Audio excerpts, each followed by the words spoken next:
Some good news for the DPRK has been discovered. The mountains in the country are found to have some of the largest untapped mineral rare earth metal resources in the entire world. Now, obviously, as this information came out, that there's over 200 metals that are currently in the ground in the mountains of North Korea right now that have not been mined out. Everybody, or a lot of people, have been jumping on the bandwagon to get a hold of these resources. China has been a long time mining in the DPRK, and South Korea has currently issued a lot of notices letting the DPRK know they're very interested in beginning more mining opportunities in the country.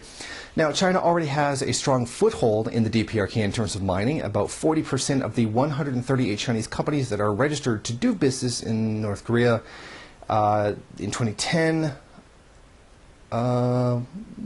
40% of them were actively engaged in mining of minerals. Now, this is the single most profitable thing for the DPRK. 17 minerals are available that are used in just about everything from modern technology like hybrid cars, weapons, flat screens, TVs, mobile phones, and mercury light. Now, this is just a sample of some of the metals that are available.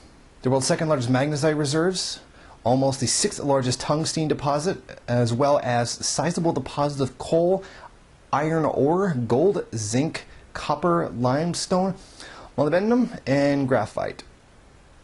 Now, experts are saying that these deposits could actually rival that of China. Right now, China currently has about 30% of the rare earth metals market in the entire world. By that I mean they actually have them, and they're the ones that produce them and exporting.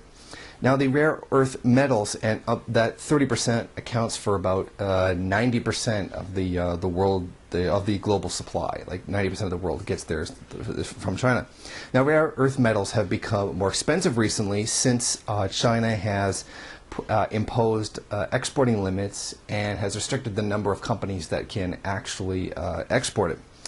Now, the South Korean state mining company, Korea Resources, estimates that there is about $6 trillion worth of mineral wealth inside the DPRK at this time. Now, this is of a insanely good benefit to the DPRK, because at no time would they have to actually conduct any policy changes.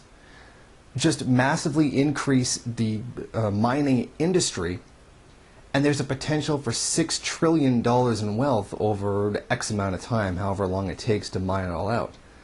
This means they wouldn't have to go through any policy or economic changes. Things could stay the way they are now without marketizing it or allowing things to be taken over by foreign corporations and things like that. They could keep the same system they have now and massively increase their wealth without changing anything. And this would be a very, very good thing for the nation, which is currently right now suffering through a terrible, terrible flood that has taken thousands of lives.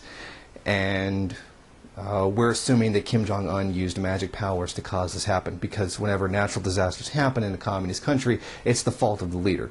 Stalin caused a heat wave that caused a loss of crops in the Ukraine, and Mao personally destroyed all kinds of crops in China that caused famine there.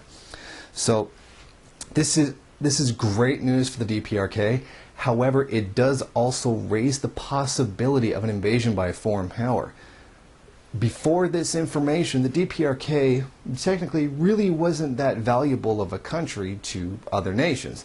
They didn't particularly have any strong resources and had shortage of food given the nature of the climate and the territory that they live in. And it wasn't particularly valuable, but that's all changed now. In fact, we may see an escalation in U.S. imperialist aggression towards the nation now that there's $6 trillion worth of mineral wealth to be extracted from the country.